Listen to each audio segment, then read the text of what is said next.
This week on the BackTable podcast. The traditional way was a low dose rate implant. Much of the historical literature was manually afterloaded implants using iridium wires. But now this can be done with a pulse dose rate machine, which treats the patient at the same dose rate. So it's still a low dose rate implant given in pulses once per hour. And the effectiveness and the radiobiology is the same.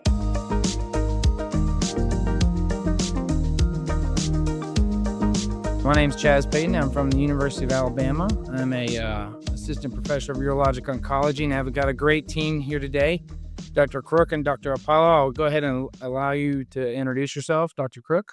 I'm a professor of radiation oncology at the University of British Columbia and specializing in brachytherapy, especially for genital urinary cancers.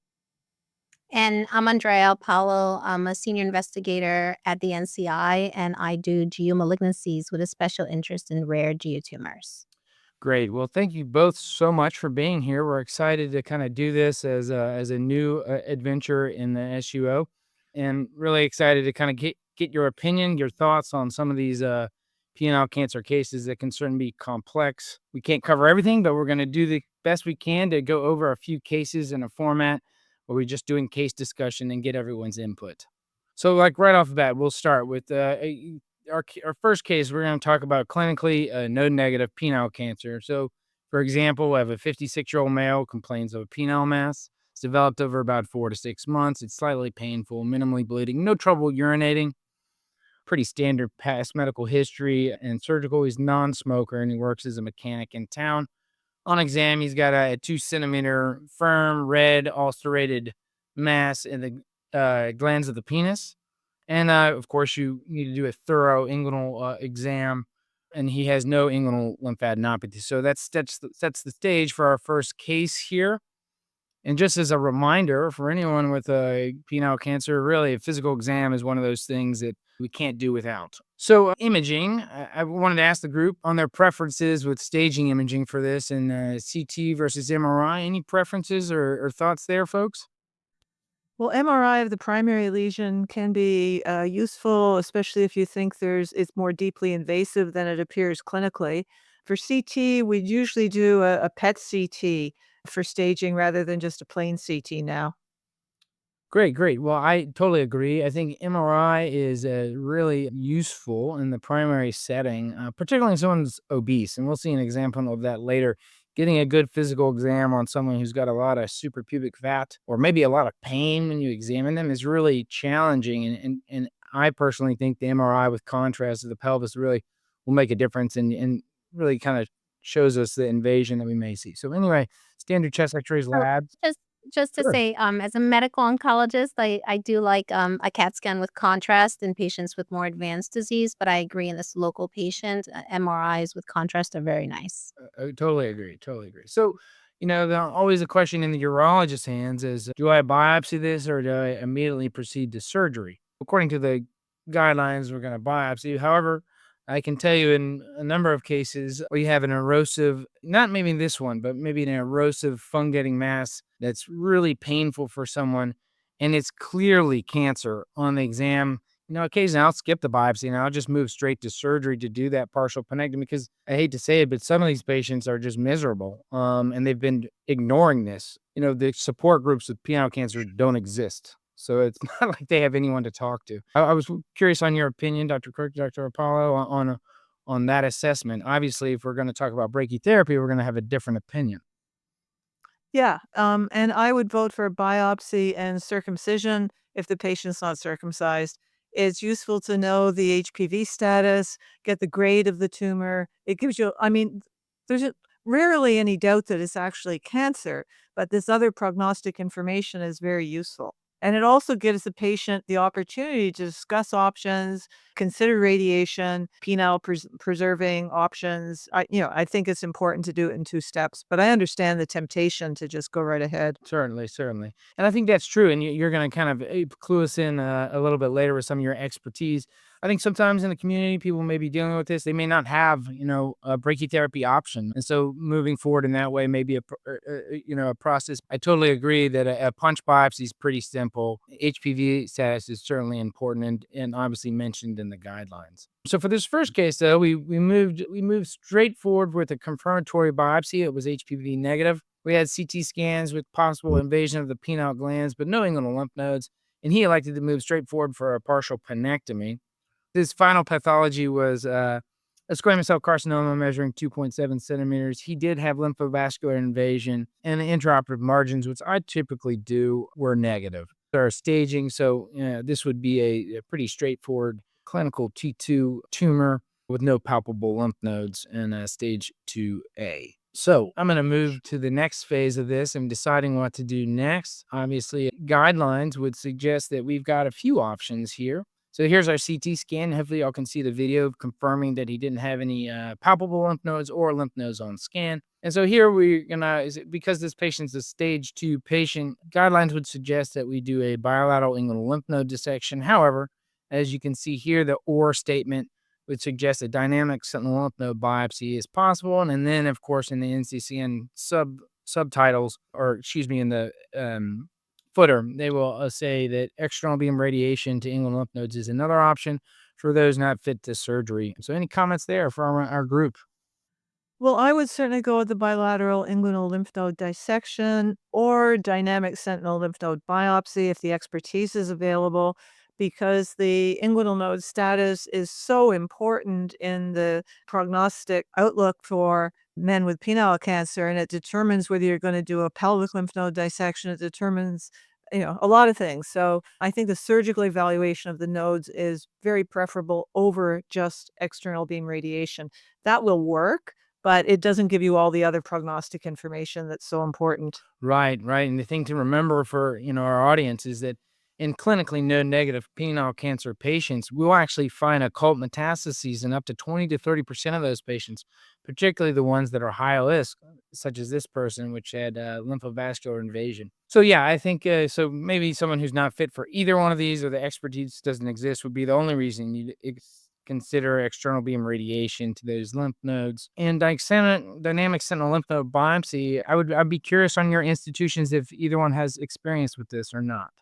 So as a medical oncologist, I hear that my colleagues often debate this, but I completely agree that in inguinal lymph node dissection is so important in assessing the lymph node status of the patient, like you said, that may have occult metastases in the lymph nodes, because that's the way that it spreads, and it's prognostically makes such a difference for patients in terms of how they do and selecting the best treatments for them. Right. So, both prognostic and, in this case, therapeutic. I tell the people there's very few cancers that we actually take out lymph nodes and help people. And penile cancer is actually one of them.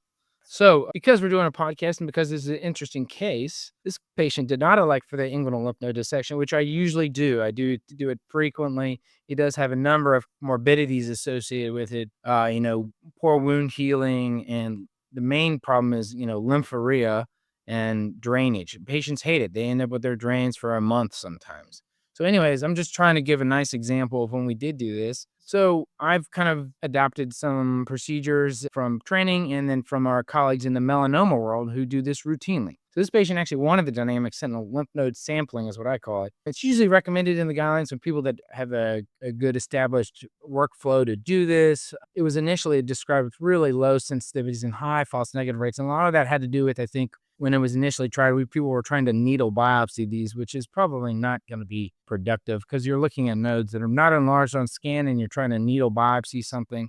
It's very tricky. So refinement over the years has really improved. And in selective lymph node dissections after dynamic sentinel lymph node mapping, the relapse-free survival is almost at 90% versus 73% for a delayed inguinal lymph node. Same with the cancer-specific survival. So there's some of the more recent curves that I've seen with that. That's just a comment here. So anyway, our process here is that these patients get the partial penectomy scar injected with a radio tracer.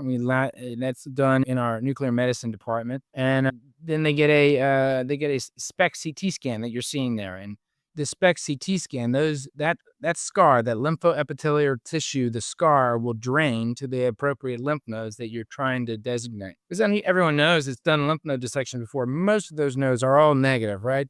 I mean, even when you have people that have occult lymph node metastases, it's only 1 out of like 20 lymph nodes, or maybe not 20, maybe 12 lymph nodes that are actually positive. So in this area, you're actually finding those nodes where that penis is draining to, the penile stump, and finding it. So this is a good example. In the OR, we take a Geiger counter, it's called a neoprobe, and we put that to the skin. We make an incision over it, and we only take out those selected lymph nodes that actually are positive on the Geiger counter. Now, just because they're positive with the radionucleotide tracer doesn't mean they're pathologically positive. But this guy, for this case, in this example, actually, identified 2 nodes on his left groin, and they were both positive for squamous cell carcinoma with no extranodal extension. So, good example of how this can be useful.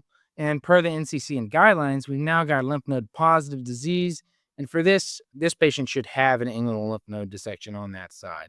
I guess I'd ask the group, let's say this patient wanted to strongly avoid surgery altogether. Dr. Crook, would you feel better about radiating his groins now that we have a pathologic diagnosis? Yeah, you would rather tailor that to the full pathology, the number of nodes, whether there's extranodal extension, and that will determine whether the pelvic nodes need to be addressed as well. But, the patient still gets to decide and, what he's going to accept. So radiation could be an option. He also had, I recall, positive peripheral margins on his partial penectomy. I think Did he the not? final margin was negative, but Oh, yeah. okay. All right. Because you could include that primary site as well if there were issues there. So yeah, that's a great comment. I mean, if you have a positive margin, you just limit you sentencing the patient to a repeat partial nephrectomy may not necessarily be needed is what we're saying. So this is a kind of a unique case, I think, for the listenership out there. The standard procedures would be to do bilateral superficial lymph node dissections with possible deep lymph node dissections if anything's positive. So for this patient, we were trying to tailor, reduce morbidity, and then in a clear, well-described discussion with the patient, we said, we'll move forward with a superficial and deep lymph node dissection on one side. And in terms of surveillance, it's your surveillance guidelines there. We're not going to harp on this. We'll just keep moving. All right, I'm going to do my last bit of talking here about this, and we're going to kind of move on. Superficial inguinal lymph node dissection described or shown there on the far left, and a deep dissection. This is not this patient. Obviously, this is on the right side. That patient was on the left side. Deep dissection. The key thing to know here, I think, from a surgical perspective, is actually the difference between a superficial and a deep template is really not that many nodes. I mean, after the deep dissection, you're just removing the tensor fascial lata and some of the surrounding fascia over the vasculature and just taking out a few more nodes. I mentioned morbidity. I think this day and age, we've actually come up with some nice ways to eliminate some of that morbidity. The single port robot's done a good job of allowing us to do this procedure bilaterally through small incisions, and you can see on the far right the groin. There's no groin incision; it's just on the thigh basically, and then 2 drains. This has really helped with avoiding wound complications, but in terms of lymphorrhea, not really helped. People still end up with drains for quite some time. So, Dr. Crook, I think I'm going to turn it over to you. And let's say this patient, let's say case 2, we have another clinically T2 patient with the biopsy, the squamous cell carcinoma who's N0, CN0. And let's maybe kind of review some brachytherapy options. I'll just flip the slides here for you and you can kind of talk through them. How's that sound? Okay, well, indications for brachytherapy would be, a tumor that's generally under 4 centimeters in maximum dimension. The patient has to be circumcised first if they have not been circumcised, and the tumor should not straddle the coronal sulcus. So, assuming we've got a patient that fits that, there are 2 basic ways of doing the brachytherapy. The traditional way was a low dose rate implant. Much of the historical literature was manually afterloaded implants using iridium wires. But now this can be done with a pulse dose rate machine, which treats the patient at the same dose rate. So it's still a low dose rate implant given in pulses once per hour. and the effectiveness and the radiobiology is the same. So it's usually 2 or 3 planes of needles, 4 to 9 needles in total. The spacing is prescribed. The dose would be 60 to 65 gray, and that takes 4 to 5 days in hospital. And what you see in the top picture there is just a styrofoam uh, slab that holds the penis separated from the other normal tissues. You can see in the lower slide that he's got the styrofoam plate under the implant just to distance it a little bit because this radiation doesn't go very far and a little bit of distance makes a big difference. And the bottom slide shows the pulse dose rate machine connected with cables to each of the needles. It's not as uncomfortable as it looks. They usually need minimal analgesia, but they are in hospital for the 4 to 5 days. Next slide. That's a result of one patient 8 years after his implant. You can see the depressed white scar just proximal to the meatus. And, he has excellent cosmesis, excellent function, and he's, very happy with his results. Next slide. Now, most of these would be done with a high dose rate implant. This is, you know, radiobiologically quite different. The approach is a little different. This guy was only 36 when he had his diagnosis. He had an excisional biopsy with positive margins. His urologist says it has to come off, and he said, no way. He found his way to me, and I did a HDR brachytherapy procedure. You can see the implant slide up in the top corner there. It looks like a lot of needles. There are actually only 3 in tissue, and the other 3 are just adjacent to the penis with some tissue equivalent material in between, and that ensures that you're getting a full, even dose to the skin surface. So it's just a way of improving the cosmesis and the coverage without any trauma to the patient or the penis. And he's without evidence of disease 10 years later. And this is done with 2 treatments per day, usually over a 6-day period.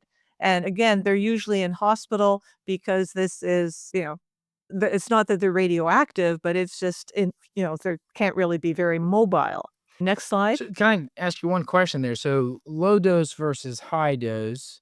The biggest thing I heard you mention is that the high dose, they're only receiving 2 to 3 treatments, whereas low dose, they're going to get more frequent treatments. Is that correct? Yeah, it's actually low dose rate versus high dose rate. So the low dose rate implant gives a higher dose continuously over that 5 or 6-day period, whereas the high dose rate gives a lower dose but gives it very quickly. So radiobiologically, it's more effective with a lower total number of gray So delivered. let me break it down from my understanding as the urologist here. When we looked at low dose brachytherapy for prostate cancer, you implant all the sleeves and they stay there. In this case, you're Yeah. putting the seeds in there, but you're not leaving, or the wires or whatever you're using for your radioactive source. You're not leaving them in there per se. You're providing a venue for them to stay in there and deliver radiation over a longer period. Whereas the high dose is similar. You're putting in a seed or a wire that's coming out sooner. Is that correct? That's correct, and, for prostate, it's all delivered while they're under anesthetic. So it's delivered over 20 minutes instead of 6 months for prostate, Right. Okay. but we diverge. Great. Great. This was another HDR example. This guy was 72, he had an HPV positive squamous cell cancer. He'd had multiple local excisions, which left some deformity in his glands because he always refused penectomy. And the surgeon finally threw up his hands and said, we cannot take any more bits. It has to come off. And he refused. So I treated him with high dose rate brachytherapy using, again, 2 templates.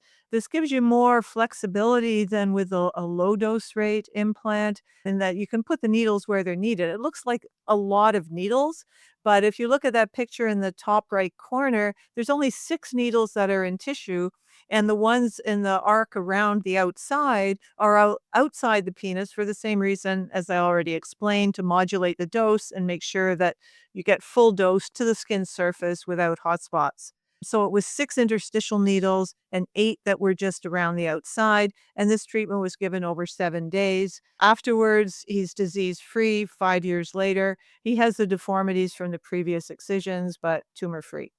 Next slide.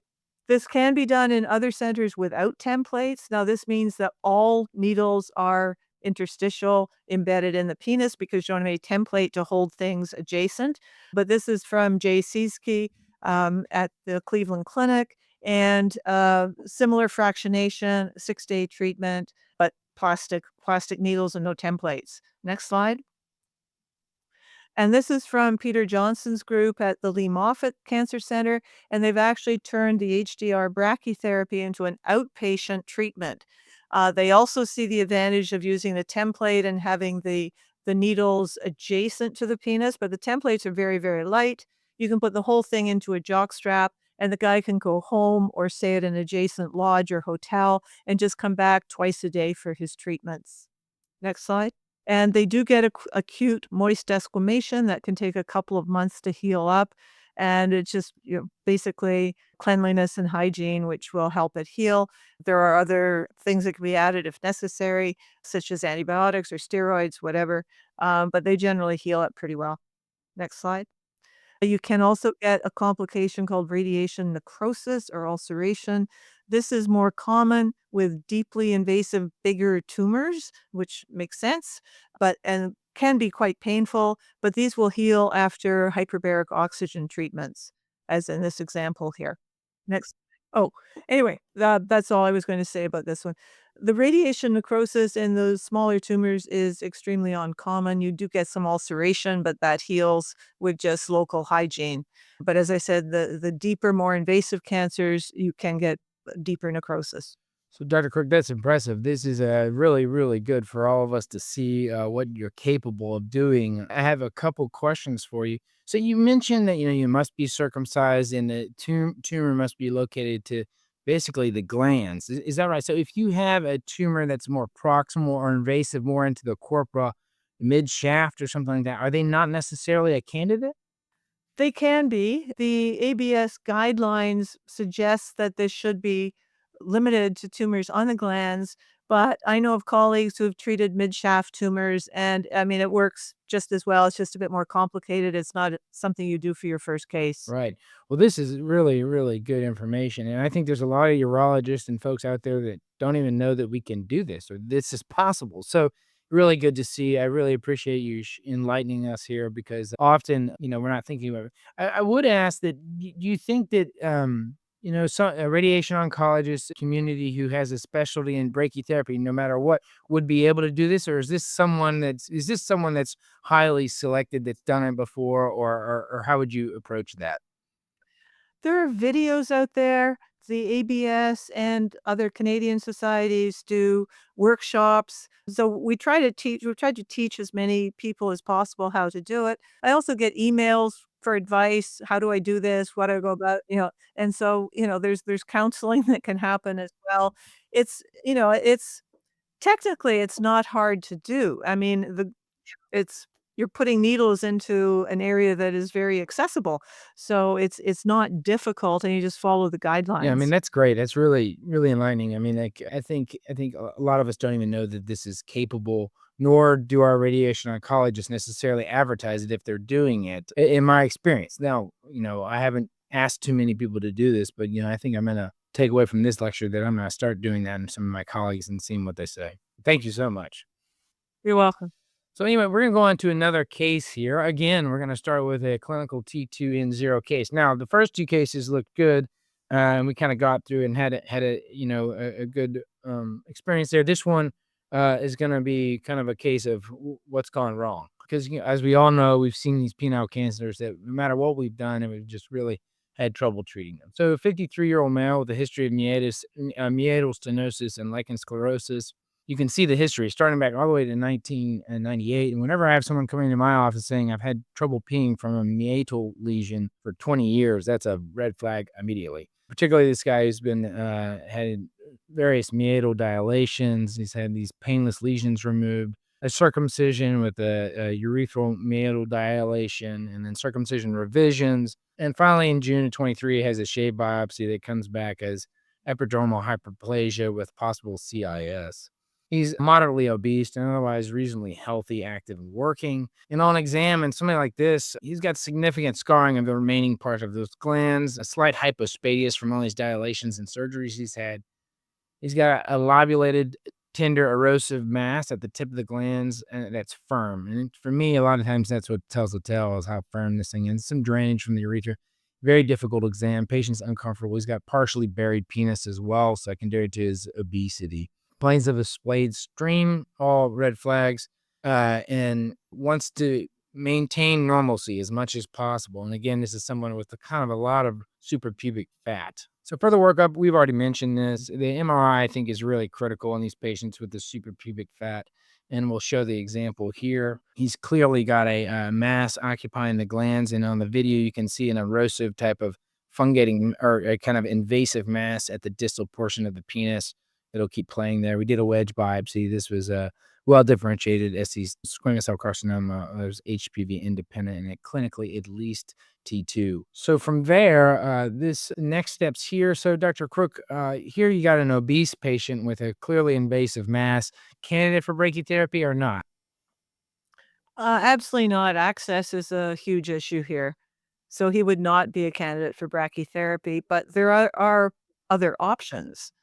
Okay, yeah. So I think that was kind of the point to make here, but I'm going to let you talk through this slide here. This is kind of a segue that pedectomy maybe not the only options and for advanced disease, and maybe you could talk through some of this. Yeah, these two case examples are from Jonathan Tward that were published. They were both young men and had node-positive penile cancer. Both of them were treated with chemoradiation definitively, one with concurrent cisplatin, the other with 5-FU mitomycin C, and they're both NED 6 and 7 years later. You have to remember that penile cancer is not as sensitive to radiation as some other tumors like head and neck cancer and cervical cancer. It needs a higher dose. And in our international penile advanced cancer trial, the InPACT trial, the recommended dose for gross residual after lymph node dissection is 57 gray with larger daily fraction size of 2.3 with concurrent cisplatin. And so we're taking that into consideration. So if you have a guy that is not receptive for surgery or not a surgical candidate, please think of these options. Next So slide. this is your other option, in other words. And should you be going with TIP chemotherapy or chemoradiation? And these two articles were published very recently.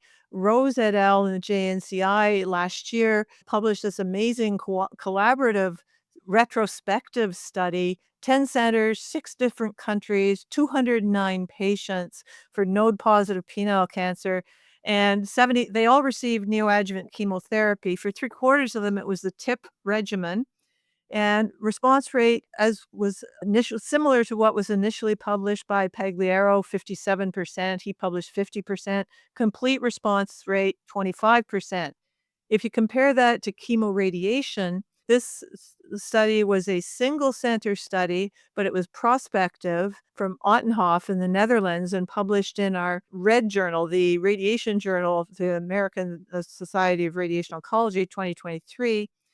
33 patients, 88% were stage 4, meaning they're either T4 with any N or any T stage with N3. They were treated with concurrent capecitabine and mitomycin C with radiation. Radiation was a bit lower dose than what we would recommend, but the response rate was 73% and a complete response rate judged by PET scan, 39%. So it's an option to certainly think about. That's great information. I'm going to take a pause there and have Dr. Apolo comment on two things, Dr. Apolo. So maybe you could explain to us for the listenership, if we go back when we're giving concurrent cisplatin and or 5-FU with radiation, how's the dosage of the chemotherapy different than when we give induction cycles? Maybe we could just, as an educational Oh, piece. so they're very Right. different. Yeah, that's a great question. And often people say, well, the patient got chemo, but if you get, it doesn't really count if you're giving it, with the doses for concurrent radiation, because really you're just trying to sensitize the tumor to radiation. So they're generally lower doses. And there's a lot of different regimens and different medical oncologists and, can use a lot of different regimens but they're generally lower dose given along with the radiation. The chemotherapy that's given in the neoadjuvant setting, the TIP chemotherapy that Dr. Crook alluded to is really it's the backbone of what we use for patients with penile cancer, which is pretty active, but it is a pretty toxic regimen. We're talking about paclitaxel, ifosfamide, and cisplatin. So it's a triple chemotherapy combination, and not everybody can receive it. There's a lot of wound healing issues with patients that have had recent surgeries or grafts. So it's not the easiest regimen, and we kind of discussed a little bit about how there's a prospective trial asking the question about what the role of chemotherapy is in a neoadjuvant setting versus chemoradiation versus a neoadjuvant setting if they didn't get a chance to get it. And that's the InPACT study that is still enrolling. And it's a really important study. It has like 6 arms, really asking the question about, how to sequence the patients in the best way with the best outcomes with neoadjuvant chemotherapy and chemoradiation.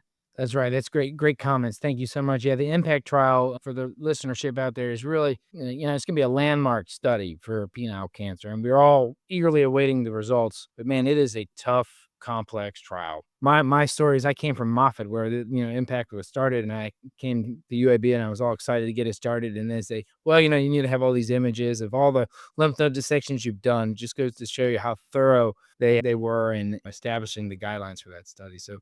Still enrolling, got a ways to go, but, If I can just add, we're more than halfway there.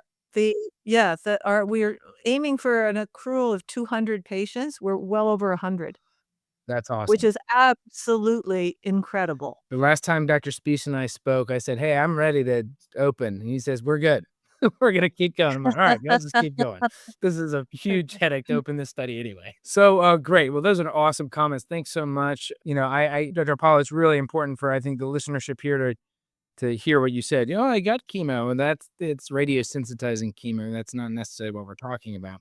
So back to our case, the example I gave you of that clinically stage 2 tumor with no lymph nodes. So this patient was obese, remember, and he absolutely refused surgery 100%. And he absolutely refused any sort of radiation too, which we talked to him about at first because he wanted to maintain any sort of amount of normalcy and no scarring. And it was a little unusual situation because his penis was by no stretch of the imagination normal when I saw him. So anyway, he ended up getting induction tip chemotherapy ×4, and here's his scan. And actually, it's hard to tell just by this video, but if it's going to play here, it actually looked pretty darn good after he got chemo, and we had a lot of improvement. I wish I had an MRI to show you. I don't for this stage.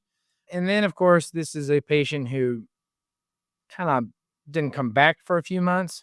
And then he kind of complained of some worsening and firmness and difficulty voiding. And it was clear after about 2 months, he had a rapid local recurrence.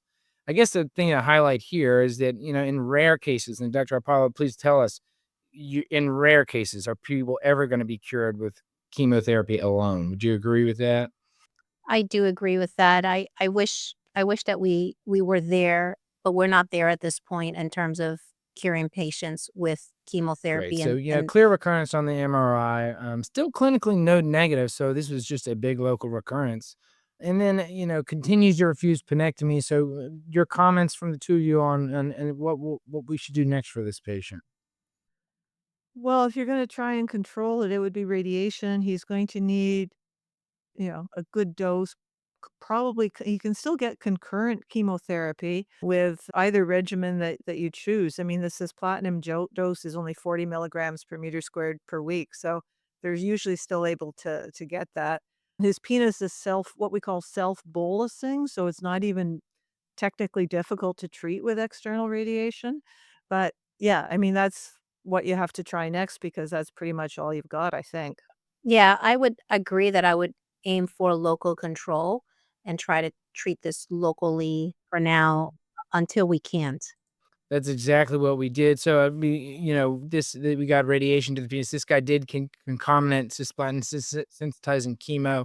Maybe so this is what we gave, Dr. Crook. I would be interested in your thoughts here on the dosage and fractionation and whatnot. I mean, that was a pretty good dose.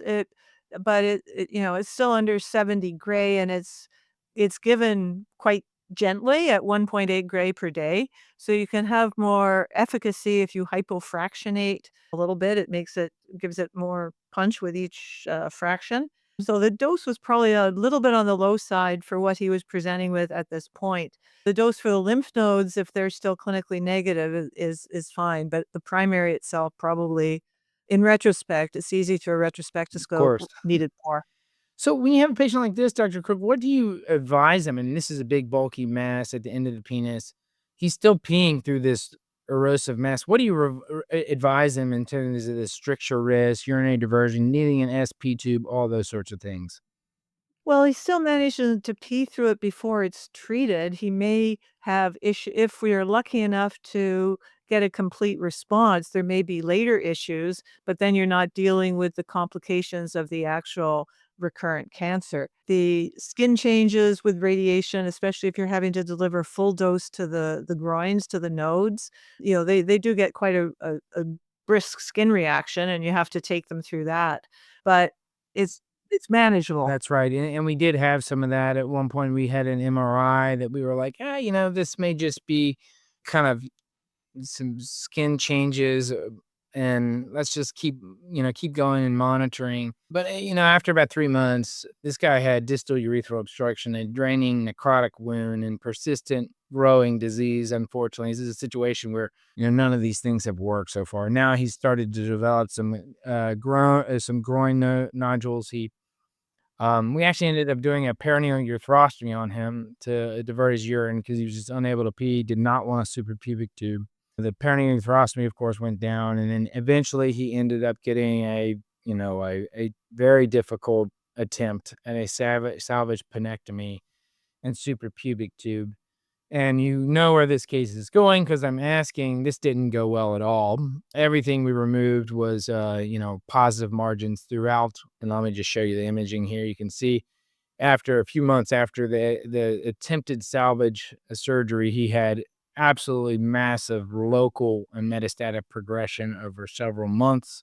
And so now we have the person who's failed TIP induction, radiation, and salvage surgery. This is an remarkably rare situation, but I think a lot to learn from here in this disease state. So here's a scan, and you can see this is about 4 months after we tried to operate on him, 5 months, and rapid progression disease in the chest. So Dr. Apollo, I want to hear it from you here. What do we do next here with salvage therapies for this guy? Yeah, this is a very difficult scenario because there's no standard of care if the patient has already received TIP chemotherapy. And although the TIP chemotherapy it was tested in the neoadjuvant setting for N2 and 3 lymph nodes that was the patients needed to be locally resectable. We use it in the metastatic setting and we extrapolate that data, and it's really what we give in the frontline setting. So if the patient already received TIP therapy and has progressed now with lung metastases, we really look at a clinical trial at this point and what are the interesting areas that we're looking at. We could give, of course, chemotherapy. More chemotherapy is reasonable. There's been a lot of combinations of chemotherapy that have been tried. So if the patient already got TIP, it kind of uses up the platinum, it uses up the Taxols, which are active. We still have the 5-FU, we have the topotekans potentially, and there's been a lot of interest in using checkpoint inhibitors. In a retrospective review of over 100 patients, we do see some activity, but it's low of monotherapy checkpoint inhibitor, but it seems to be higher in combination. I did a phase 1 trial of cabozantinib nivolumab. So cabozantinib is a multi-tyrosine kinase inhibitor plus nivolumab or nivolumab and ipilimumab, and we had 9 patients with penile cancer, and about 5 of them had tumor reduction. 3 of them were in PR. So that was really exciting. So there's definitely some activity there, and we're exploring that a little bit more in a prospective study called Iconic, where we give cabo-nivo-ipi to patients with penile cancer. And I have a couple of trials too exploring antibody drug conjugates. There's several of them out there that are currently being used for other GU tumors. We have a study with saxatuzumab govitecan, which targets TROP2 with a TOP1 payload, similar to irinotecan. We have enfortumab vedotin, which targets Nectin-4 with an MMAE payload, and that has been shown to be active even in patients that have gotten paclitaxel in the past.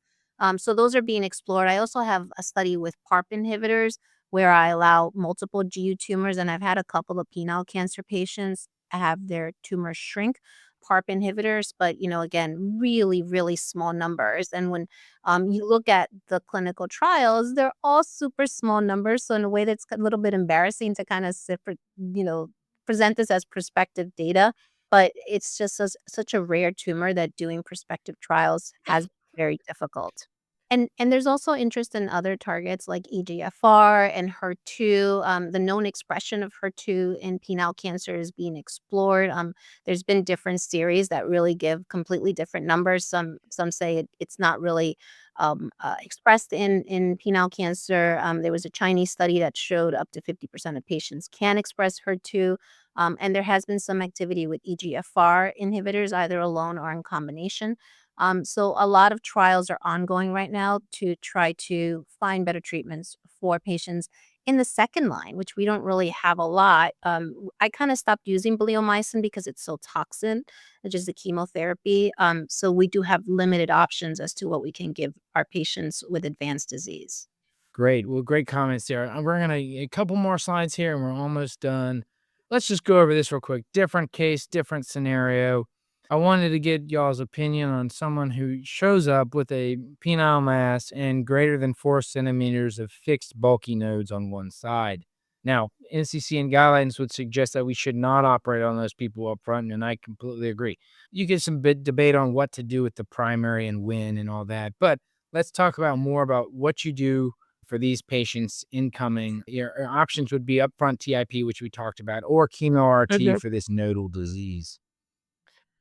Yeah, this was a case I wanted to share. It was a 67-year-old, otherwise healthy guy who'd had an excisional biopsy of a lesion on his penis. It had clear margins. Not, it was out in the community, so there was no other oncologic or urologic or uro-oncology assessment.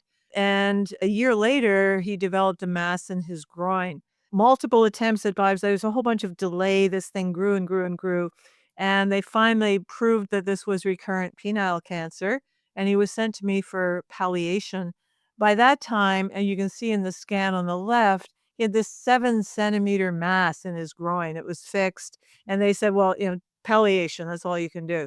I treated it definitively, giving 67 gray to the mass and 45 gray to the regional lymph nodes, the opposite groin, and the pelvic lymph nodes with concurrent weekly platinum. 3 months after the chemoradiation, we repeated his PET CT. And there was just a little bit of residual uptake there with an SUV of 3.2. We figured, well, it's just resolving. That's okay. And you can see the photo 7 years later. He's got a few telangiectasia in that groin. He's got no leg edema, and he's free of recurrence. So you can deal with these, but it takes enough radiation, and the concurrent chemo actually also helps. That's really impressive. I mean, we all kind of see these patients and don't think about necessarily upfront chemo RT, but it certainly can be done. Dr. Apollo, in my opinion, usually when I see somebody with a fixed groin node greater than 4 centimeters, I'm sending them straight to you for TIP. Any comments Yeah. there? Yeah, no, and those are the patients that we treat, and based on the study, you get usually nice responses. The overall response rate was 50%. But again, if you look at these studies, they're so small. I know it's what we use as a standard of care, but we're talking about 30 patients, 15 that had a response. I think only 10% had a CR. So we're talking about really small numbers. But that's what we have to go with right now, until we produce more Yep. I data. mean, the struggle with penile cancer is real. The patients want to not admit they have this problem. So, there's no, when you ever seen a penile cancer support group? No. So, right? It's all prostate cancer. And, And the other thing is, So through the Society of Rare GU Tumors, we are working on developing support groups for penile cancer patients, because there's a great need, and people don't like to talk about it. People, feel private about speaking about things like that. So having a support group, not only for the patients but for their caregivers. and for all of us that struggle with ends of Hmm. 30s on our studies, I mean, my Right. gosh, we've got to make this better, right? So anyway, for the listeners out there, I think that's one of the most important things to remember about penile cancers. A lot of times these patients, they're embarrassed. They don't want to come in. You're like, oh my gosh, how could they show up with this? But I mean, it's the reality of what's going on. Private folks that don't want to talk about this. So one last case, and then we're going to leave this alone. This is all you, Dr. Apollo. So here's a metastatic squamous cell carcinoma patient. He's 65. It's a 2-year history of a growing penile mass and inguinal lymphadenopathy that he has completely ignored. He's got weight loss, fatigue, and a cough. He's got a lymph node biopsy with squamous cell, and he is chemo naive metastatic with lung nodules. So, what's our go-to here? So this is a great case because we often just extrapolate from the neoadjuvant setting and then use TIP in this setting.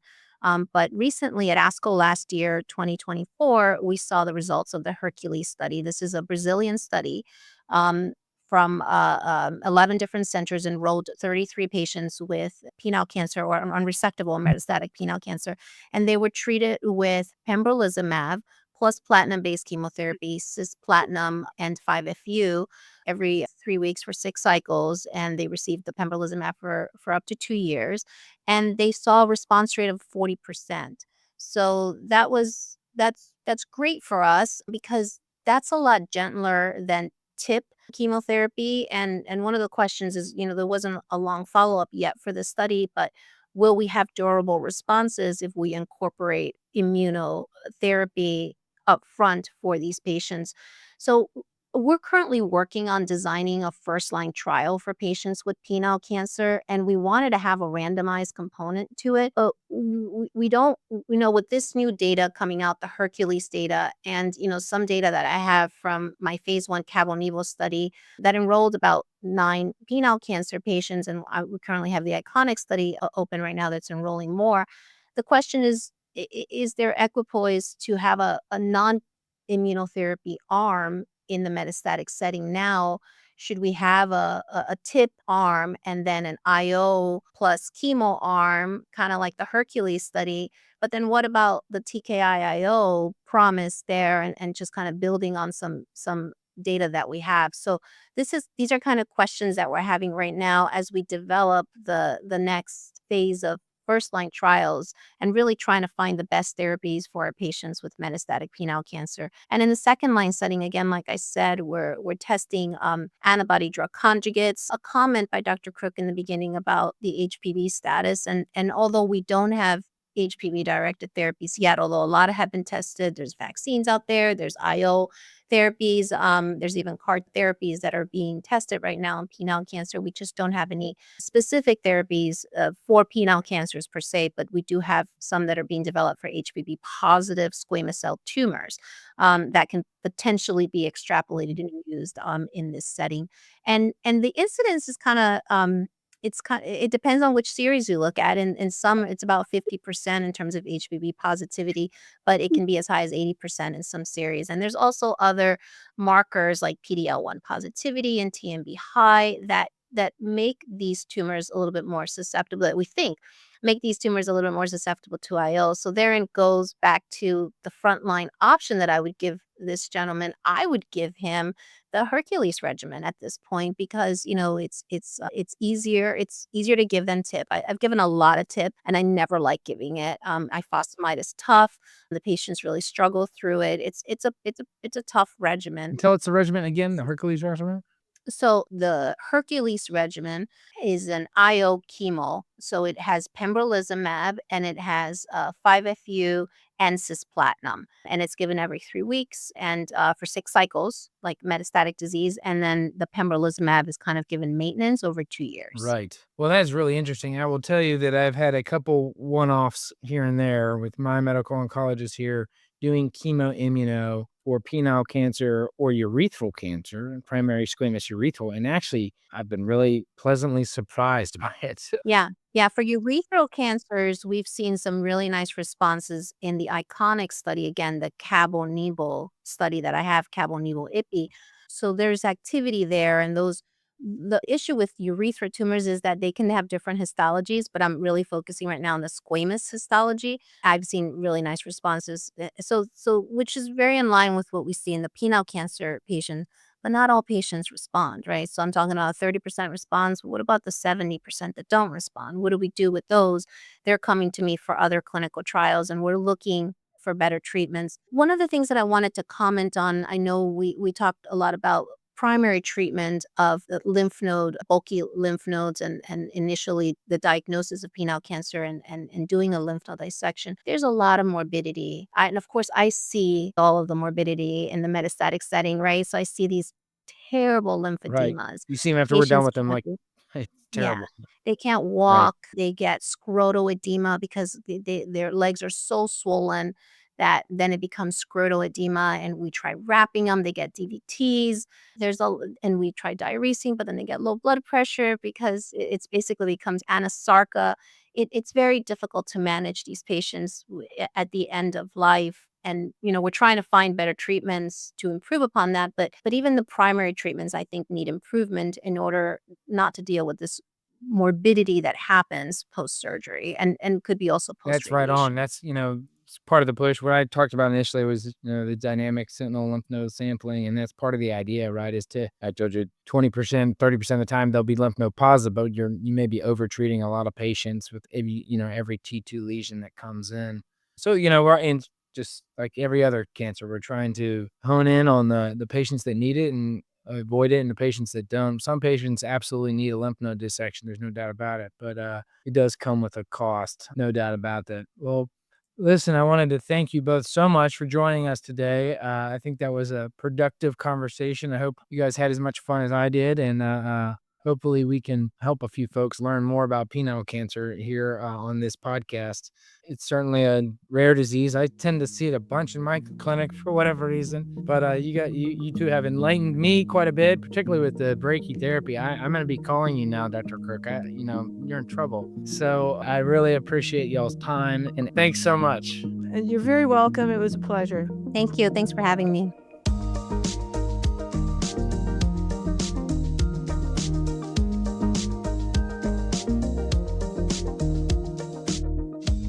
Thank you so much for joining us on BackTable Tumor Board. If you haven't already, be sure to follow and subscribe, rate the show 5 stars, and share with a friend. If you have any questions or comments, direct message us at _BackTable ONC. That's _BackTable ONC on Instagram, X, Blue Sky, YouTube, or LinkedIn. Our production team is led by Kieran Gannon, Aaron Bowles, and Josh Spencer. Design and digital marketing led by Brian Schmitz. Social media and PR by Ann Dang. Administrative support provided by Judy Dela Cruz. Music by Aaron Bowles. Thanks again for listening. See you next time.